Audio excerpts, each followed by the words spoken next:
Hello and welcome back. Today we will be giving this cute little mid-century modern display cabinet a bit of a makeover. It is an SF Quinn cabinet made around 1960 by an Irish maker. It's laminated particle board mixed with teak. The top, bottom and legs as well as the door are solid wood and all is in pretty good shape. The plan is to paint everything that is laminated and spruce up the wood. I will also be removing the painted on flowers as those are quite dated and I want a more modern look to it. As always, I start by disassembling the piece and giving everything a good clean with sugar soap and warm water. It is a good way to inspect if there are any damages not visible at first glance.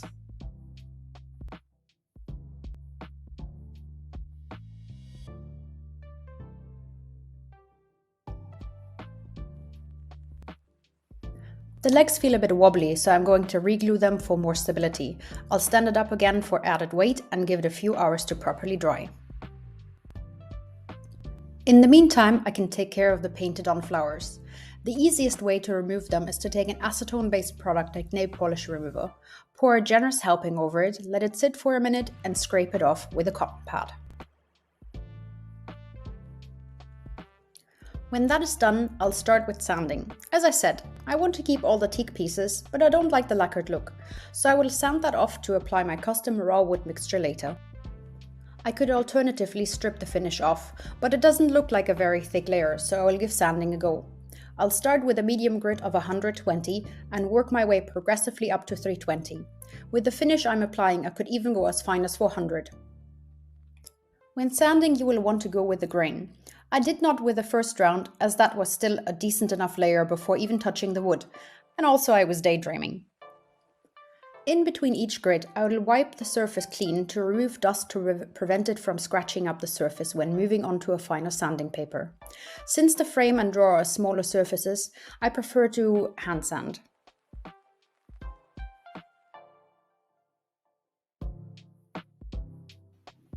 When all that is done, I'll tape off the top and base and give everything I want to paint a good scuff sand with 120 grit paper. That enhances the ability of the primer to stick to the slick surface. I would also recommend to use a shellac-based primer whenever you are dealing with laminate to avoid risking it not bonding properly. I'm using a roller for a large surface and a small brush for corners and details. Since I did not have shellac on hand, I'll do a total of 3 coats in the hopes that it will give me a good base for my paint not to peel off later. I'm letting each coat dry the recommended time on the can and give it a light scuff sand between each coat for a smooth finish. I'll usually use a 240 or 320 grit for that. I'm not going to paint the tops of each compartment, since I have other plans for a nice surprise detail there.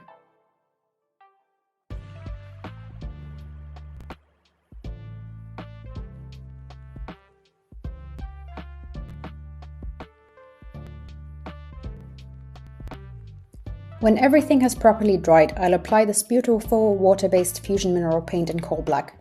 It goes on like butter and I rarely thin it down as the consistency is pretty perfect for hand painting.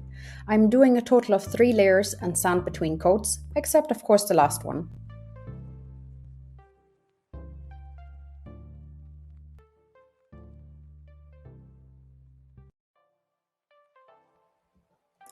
Then I am moving on to the long road of my raw wood finish.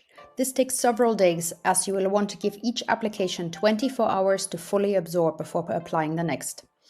I am doing 3 coats of oil poly mix and on day 4 swap the poly for wax. I apply a thin layer and remove any excess with a lint-free rag. If you're curious, I'll leave a link for you here.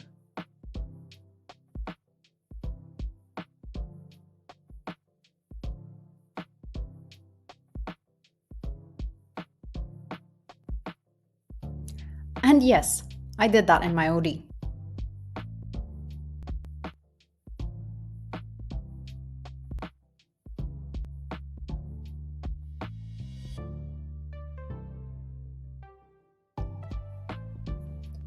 After another 24 hours, I flip the piece on its head to apply my stick and peel wallpaper to the tops. It might not be very visible when looking at it, but those little extra details matter and bring your finish to a whole new level.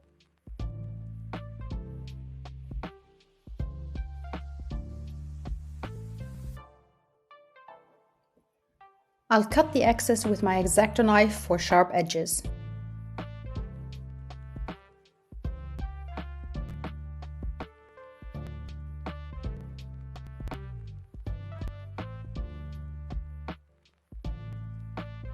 And while I am at it, I will also reinstall the upper glass rails that I painted black to match the rest of the cabinet.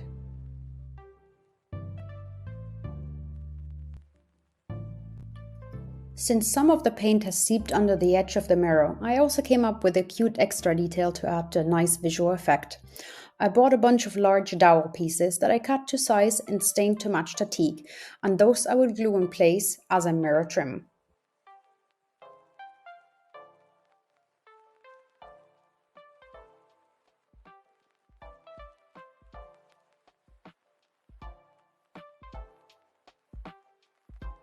When everything is dry, it's finally time to reassemble. I also decided to replace the old plastic shelf brackets for new silver metal ones for a modernized look.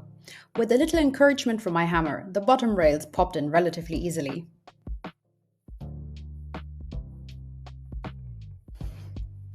I gave all the glass pieces a good clean and slid in the glass shelves. Before popping in the doors though, I taped off the edges to prevent accidental damage to our paint. This was a rather nerve-wracking endeavour, so I called in reinforcements on the form of my husband.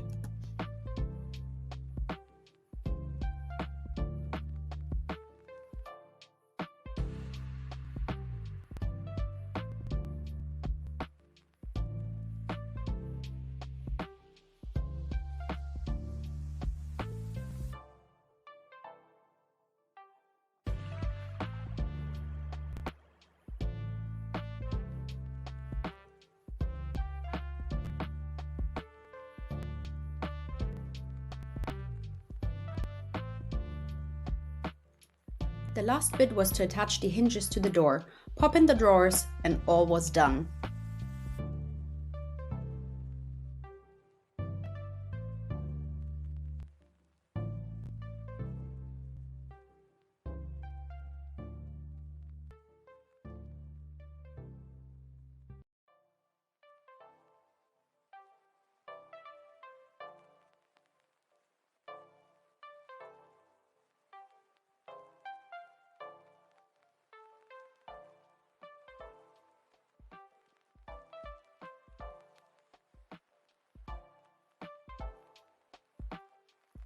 Before I show you the final reveal, don't forget to like and subscribe if you enjoyed my makeover.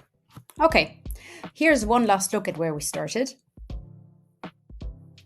And this is our new and improved display cabinet. Thanks again for spending a little time with me while I gave this MCM display cabinet a little love and another lease on life. I'm sure we'll find a good home where it can spend another few decades. Have a lovely day and hope to see you soon, and let me know what you think in the comments.